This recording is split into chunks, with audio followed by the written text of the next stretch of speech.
এটা গণতন্ত্রে হালাল কাজ, এটা কোনো সমস্যা নাই। প্রশ্ন হচ্ছে আপনি এটা সীমানাটা জানবেন কিনা। সীমানাটা হচ্ছে যে আপনি জাতীয় শত্রু যেন কোনোভাবে পুনর্বাসিত না হয়, এটা একটা সীমানা থাকতে হবে। যেমন ধরেন এবি পার্টির পজিশন কি, যে আমি জুলাই সনদ যদি সাইন নাও করি শেষ পর্যন্ত, আমরা ধরেন বাস্তবায়নের পদ্ধতি নিয়ে আমরা একমত হইলাম না, আমরা জুলাই সনদ স্বাক্ষর করলাম না, কিন্তু আমরা নির্বাচনে যাব। অন্তর্বর্তীকালীন জুলাই সনদ স্বাক্ষর না করে আপনি কি নির্বাচন, অন্তর্বর্তীকালীন সরকার যেভাবে নির্বাচন দেবেন এই নির্বাচন যাব, নির্বাচন বয়কট করব না। অনেক দল বলছে না যে পিআরএ না হইলে অথবা গণপরিষদ না হইলে তারা নির্বাচন বয়কট করবে। আমরা মনে করি এবি পার্টির পজিশন হচ্ছে আমরা নির্বাচনে যাব। বিএনপির সাথে যেখানে যেখানে দ্বিমত করা দরকার ন্যাশনাল ইন্টারেস্টের জন্য আমরা দ্বিমত করব, কিন্তু নির্বাচন হচ্ছে বটম লাইন।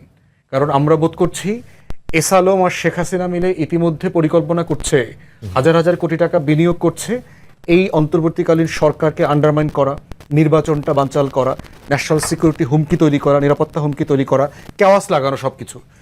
এমনও সম্ভাবনা হতে পারে, ধর এই ধরনের সিচুয়েশন কি হতে পারে, একটা অ্যাডভাইজার ধরেন আনপপুলার সাম রিজন, কোন একজন অ্যাডভাইজার তাকে অ্যাসাসিন করলো, খুব হাই প্রোফাইল কিলিং করতে পারে। আওয়ামী লীগের ইতিহাস আমরা যারা জানি যে নিজের নেতাকর্মীদেরকে নিজেরা খুন কইরা সেই লাশ নিয়ে মিছিল করে বিএনপিরে বিব্রত করছে, বিপদে ফেলাইছে, এরকম ঘটনা কিন্তু আছে। আপনারা শুধু মজিবুর রহমান এন্ড্রুর বই পড়েন, হারুন ভাইরা লম্বা সময় পলিটিক্স করতেছে। আওয়ামী লীগ একটা ক্রিমিনাল অর্গানাইজেশন, সে যে কি করতে পারবে দেশের বিরুদ্ধে, এদের সবাই ৭১-এর ব্যবসা করছে না। ঢাকা আগরতলা মুজিবনগর বইটা পড়েন, আওয়ামী লীগের এমএলএ সে মহাইমান সাহেব তো পরিষ্কার করে বলে দিয়েছে জহির রায়হানরে কেন মারছে। গুমের প্রথম শিকার তো বাংলাদেশে তারা। অতএব কাদেরিয়া বাহিনী, এই যে ডাকাতদের বাহিনী তৈরি করছে রয়ের টাকায়, প্রশিক্ষণে, অস্ত্রে। অতএব আওয়ামী লীগ কি করতে পারে সেটার কনসিকুয়েন্স আমরা হিস্টোরিক্যালি জানি। এই জন্য এবি পার্টির পজিশন ভেরি ক্লিয়ার। নির্বাচন, অন্তর্বর্তীকালীন সরকার, professor Yunus, whatever the situation, বিএনপির সাথে আমাদের শতভাগ বিতর্ক হবে, রাজনৈতিক বিতর্ক, দ্বিমত করব, যা যা করা সব বলবো, কিন্তু নির্বাচন অন্তর্বর্তীকালীন সরকার যে ডেটে যে মাসে করবেন আমরা নির্বাচনে যাব।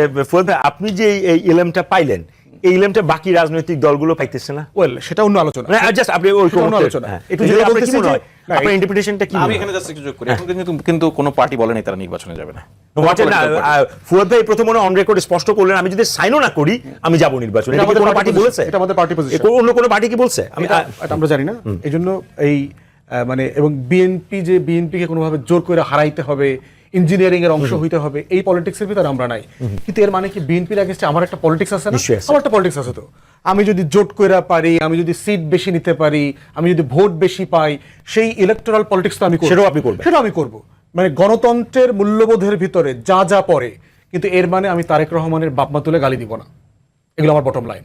আমার পলিটিক্সের বটম লাইন আছে যে এই যে যখন এই একটা যুবদলের এক নেতা আরেক নেতার পাথর দিয়ে খুলে মারছে না, ক্যাম্পাসগুলো বিভিন্ন জায়গাতে তারেক রহমানের ব্যাপারে গালাগালি হয়েছে না, আমরাও তো হাসিনার এই ভাষায় গালি দিইনি গত 16 বছর। হাসিনার মতো যে ফেরাউন তারাইছি, এই ফেরাউনরে তো আমরা এই ভাষায় গালি দিই নাই। তারেক রহমানের গালি দিতে হবে কেন ভাই? তারেক রহমানের ওই পলিটিক্সটা কাদের পলিটিক্স? যাদের আপনি অনেক সচেতন। এই গণ অভ্যুত্থানের পলিটিক্স না, বটম লাইন হচ্ছে আমার এগুলো গণ অভ্যুত্থানের পলিটিক্স না। আমি তারেক রহমানের বক্তব্যের সমালোচনা করব, বিএনপির পলিসির সমালোচনা করব, দ্বিমত করব, কিন্তু কাউকে অশালীন ভাষা ব্যবহার করা, এই বটম লাইনগুলো আমরা পলিটিক্সে এক্সারসাইজ করতে চাই। তো সেই জায়গাতে যাদের যে বিষয়ে দ্বিমত আছে, দ্বিমতের আলোচনা করবো। যারা বলছে এটা চাই ওইটা চাই, কোনো সমস্যা নাই, নেগোশিয়েট তো করবে, এটা তো পলিটিক্স। বিএনপি একসময় জামাতকে নিয়ে পলিটিক্স করে নাই, করছে তো। আবার বিএনপি জামাতকে বাদ দিয়ে দিছে, সেই পলিটিক্স তো করছে, সংসারও করছে, তালাকও দিচ্ছে, সবই করছে। আবার তার বিরুদ্ধে আবার আজকে ৭১-এর পরাজিত শক্তি, দোষর সব বলতেছে, ফাইন, বলুক, এগুলোই তো পলিটিক্স। এখন প্রশ্ন হচ্ছে আমরা যেন আমাদের সীমাটা সবাই মাথায় রাখি, দেশের ইন্টারেস্ট যেন কোনোভাবে কম্প্রোমাইজ